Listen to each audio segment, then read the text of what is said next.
Hello everybody, this is Corey Stark, Director of Emergency Management for Elbert County. Joined again today with a special guest from Elizabeth Fire Protection District, Fire Marshal Kara Grzinski. Good morning. Good morning, how you doing, Corey? Very good, thank you. And thank you for taking your time today. Kara's come to join us as we continue our effort and initiative on community awareness and preparedness and talk about where we're at in our current fire danger and some of the things that we need to consider as we look to safeguard our home and family.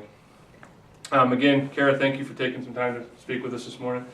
Tell us a little bit about what you'd like to talk about and show today on fire mitigation. Okay, well, you are right about being prepared and starting early.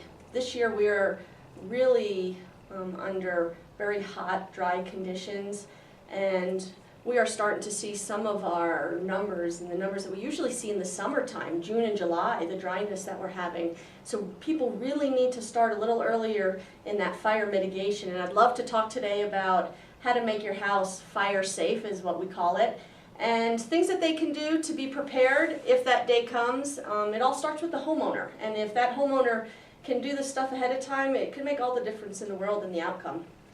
Very true, and something you said that is alarming that we're starting early. I know it's hard after we've seen a tremendous amount of snow hit the ground here at the end of February and March.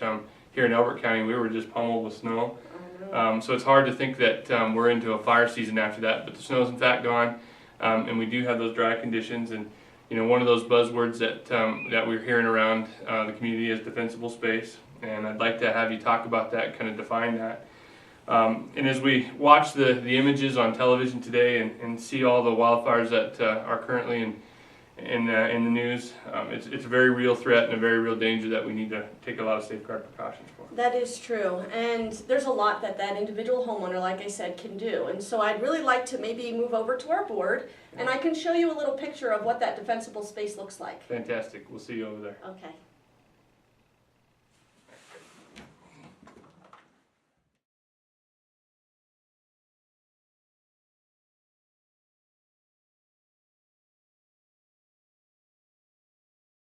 To really give a good picture of what we're talking about when we talk about defensible space. So if you want to zoom in on my house over here, I can show you exactly what these zones kind of look like. In our zone 1, which is our immediate area, we're going to want to keep our grasses well irrigated. We're going to want to keep probably 15 feet around the structure, and that structure point where we're measuring 15 feet is from our decks, it's from our overhangs, and we're going to want to measure out from there. We're going to keep domestic grasses and plants that are fire resistive. We're going to keep fire resistive trees well spaced out. We're going to want to go ahead and thin and remove any trees that are going through porches. And we're going to want to remove trash and debris from that area around the house. As we move out from the house, we're going to be in our zone 2, which is our inner protection area. In that area, we do want low grass. We want to keep that grass trimmed in that area. We want to thin our trees and shrubs to 10 feet to make sure that we can't have those ladder fuels that are going to go ahead and make that fire climb up that tree. We're going to have moderate irrigation within that area. As we move out to our outer zone, our protection 3, this is our traditional forest management area. We're going to thin below our big trees, remove our dead trees, and prune away from our power lines. I just want to give a couple of things. Within these areas, we're going to want to make sure that if we have firewood, we're going to stack it uphill from our house. We're going to also maybe use chimney screens or spark arresters and make sure that our gutters are cleaned from debris from leaves and pine needles. Could go ahead and scan over to here. I would like to talk first about our spot fires. Our spot fires are usually started by lightning, child play, or fireworks when the conditions are ideal for weather conditions. And I got to tell you right now, the conditions that we're having are ideal for spot fires. This could be started by cigarettes, thrown out of cars, electric fences. So that's definitely a real threat for us right now. If you go ahead and look down here, the one type of fire that we normally see here in Elbert County is our grass and brush fires. These can spread quickly due to the weather and our topography. If you look along the side here, we're looking at an electric fence. These electric fences, because of the wind blowing lots of debris around, could really be hazardous this time of year. And we also want to, around our fences, go ahead and keep our grass short so it's not touching the electric fence. If we pan down a little more, the next fires are forest fires.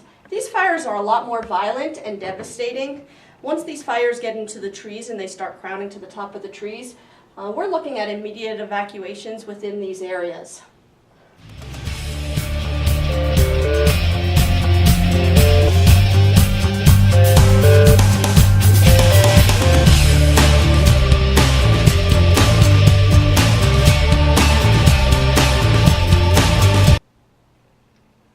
Well, thanks, Kara, for your presentation on that board. You've covered a lot of information there that the folks really need to be thinking about when it comes to home ownership in the areas that we live here in Elbert County. That is true.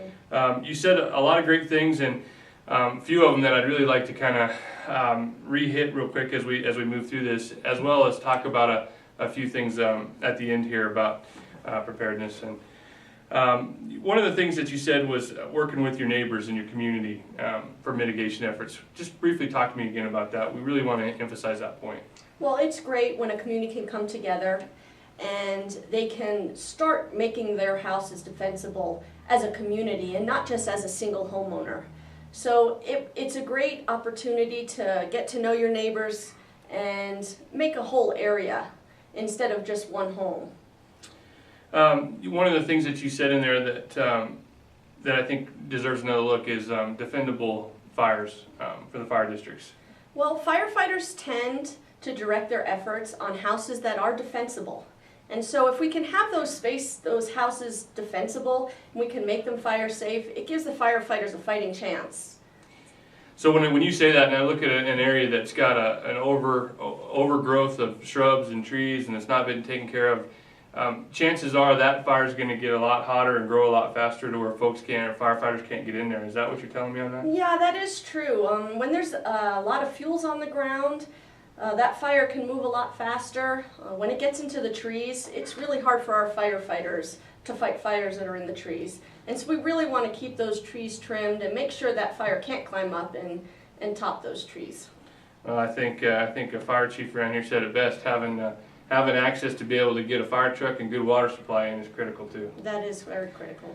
All right, real quick for our local area and especially some of the stuff in the trees, tell us briefly again, what's the most common cause of why our fires are starting out here in these dry conditions? Well, in these dry conditions right now, we are looking at electric fences can be a cause of fires, cigarettes thrown out on the side of the road, fireworks. It could be by human intervention also. So we really want to make sure we limit those. Always telling your friends if you smoke, put it in a can or something. That is correct. Okay, couple of good highlights that you hit that I want to talk about on that mitigation effort. Talk real quick about good cleanouts. So give me a few good tips on good cleanout efforts. Okay, well, we definitely want to keep our gutters clean. When those embers are flying and they land on your gutters or on the top of your roofs, it really could spark a fire on the top of the roof. And we want to keep that area clean. We want to keep debris and garbage away from those defensible space areas.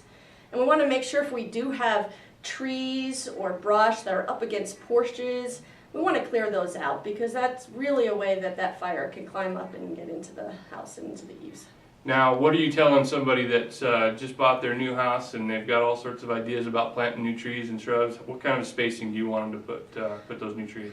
We want to make sure that within that zone 1 or zone 2 area, we're going to keep those trees spaced at least 10 feet apart. We're going to try and stop that fire from jumping from tree to tree and be able to get some embers on the top of your roof. So we want them probably about 10 feet apart would be a good spacing for those.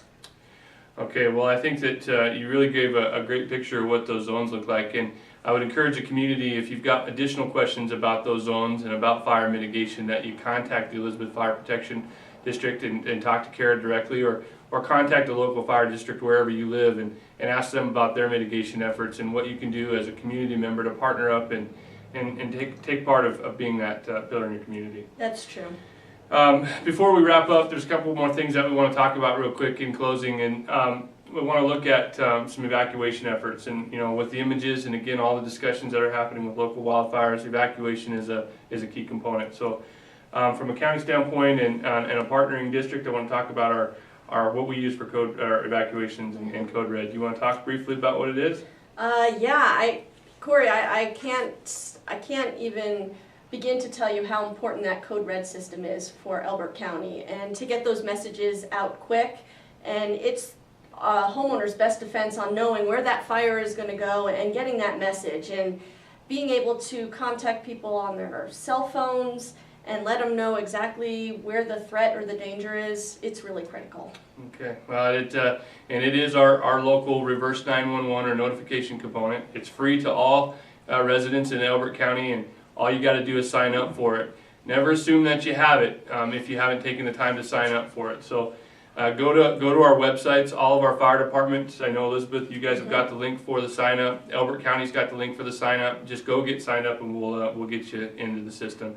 The system allows us to identify where a problem's at, and might be our first chance to get you out safe and keep you alive. Well, and in talking about preparedness and being prepared for wildfire, it's not too late right now to start getting those 72-hour kits ready. It's not too late to put stuff around your house that might help those firefighters. Leave your hoses hooked up, leave rakes and shovels outside, ladders for our firefighters to get up onto those houses. And it could really mean a lot to our firefighters when they're in those efforts of fighting that fire. Well, those are great points. And when evacuation hit, it happens fast, and having a few things to take with you is critical.